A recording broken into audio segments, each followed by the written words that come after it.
still we have, I'm going to have some problem with the network, but I hope you will listen to what I will say. The internet connectivity is very poor and it might interrupt in between.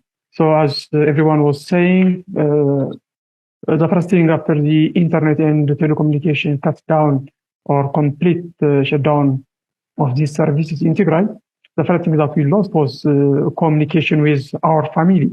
Everyone here is under siege. So many people have been affected by the war directly. Many people have died and many big problems. And they cannot get help from their family who live abroad because they don't have any communication.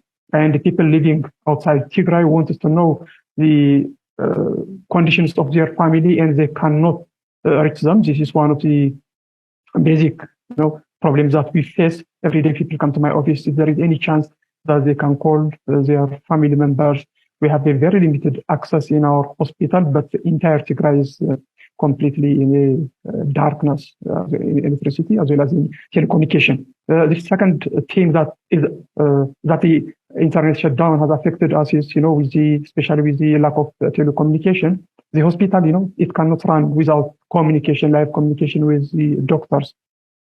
For example, if there is someone in the emergency room, then the doctors there, they might need for consultation, other doctors' help. So they have to call them either for their opinion or they might call them to the hospital and assist them either in surgery or in evaluating these patients.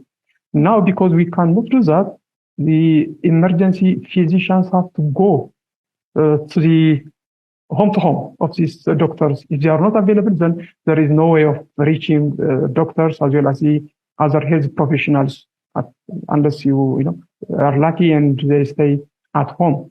You cannot run, using cars because there is no fuel. You cannot, depend entirely in communication because it doesn't exist.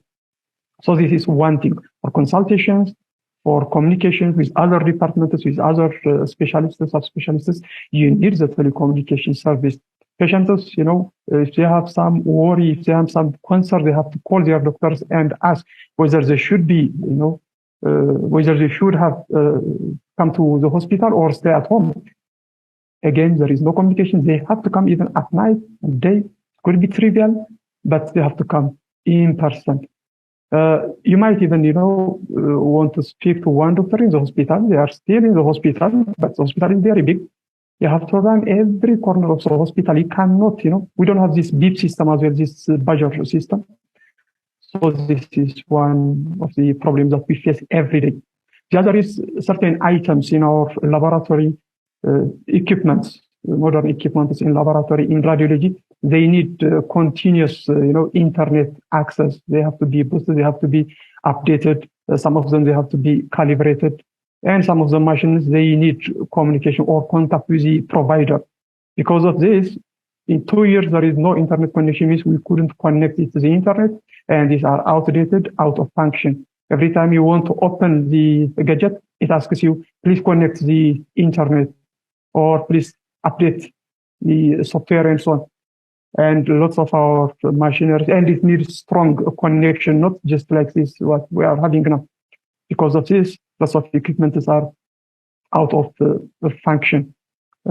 Whenever we finish some reagents or some spare part is needed for the equipment, we have normally to send the detailed request to the provider.